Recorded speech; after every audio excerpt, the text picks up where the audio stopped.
Hoje eu vou falar de um animal caçado pelo homem até a sua extinção chamado uia.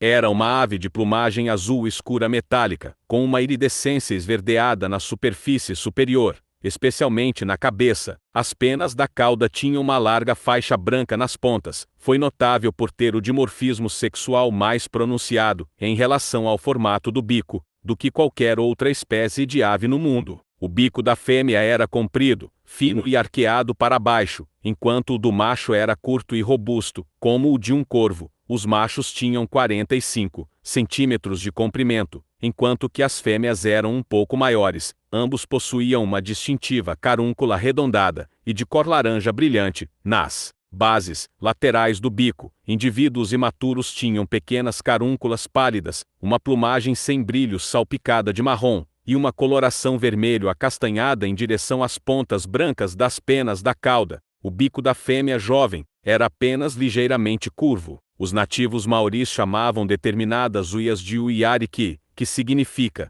uia-chefe. A uiariki tinha uma plumagem acastanhada com listras cinza, e as penas no pescoço e na cabeça eram mais escuras.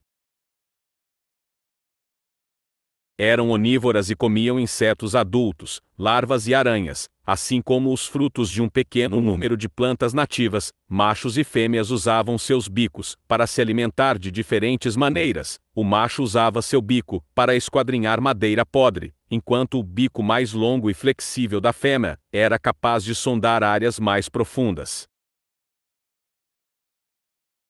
Sua extinção teve duas causas principais. A primeira foi a caça excessiva, tanto para a obtenção de peles por colecionadores, como para a retirada de penas da cauda que serviam de enfeite de chapéu. A segunda principal causa foi o desmatamento generalizado. A maioria dessas florestas eram virgens, ecologicamente complexas, e as uias eram incapazes de sobreviver em florestas secundárias. Na década de 1840, a destruição do habitat e a caça já haviam reduzido o território ocupado pela ave para apenas o sul da ilha. Norte, no entanto, a pressão de caça dos maoris sobre as uias foi limitada até certo ponto por protocolos tradicionais. A temporada de caça ia de maio a julho, quando a plumagem da ave estava em sua melhor condição. Temporada de caça ia de maio a julho, quando a plumagem da ave estava em sua melhor condição, enquanto um ereui que proibia a caça vigorava na primavera e no verão. Com a colonização europeia,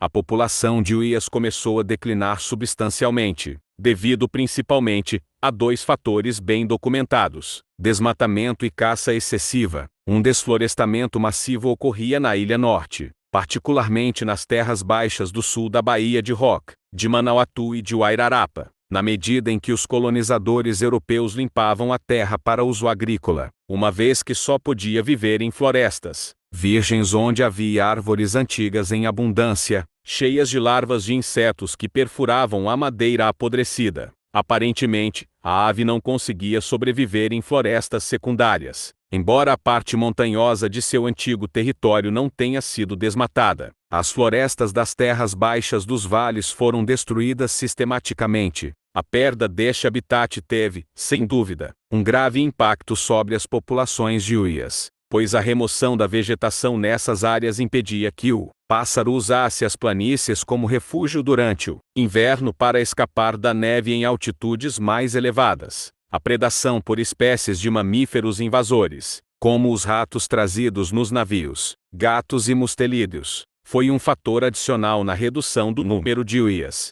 A introdução desses animais pelos colonos atingiu o pico na década de 1880 e coincidiu com um declínio particularmente acentuado na população da ave. Como passava muito tempo no chão, era bastante vulnerável a mamíferos predadores. Outra causa hipotética para a extinção refere-se a parasitas exóticos e doenças introduzidas a partir da Ásia pelo Maina Acridoteres tristis. A destruição do habitat e a predação por espécies introduzidas foram problemas enfrentados por todas as aves da Nova Zelândia, mas a uia sofreu ainda com uma enorme pressão de caça, devido ao seu acentuado dimorfismo sexual e sua beleza. A ave era objeto de desejo de ricos colecionadores da Europa, e de museus de todo o mundo, que queriam exemplares empalhados.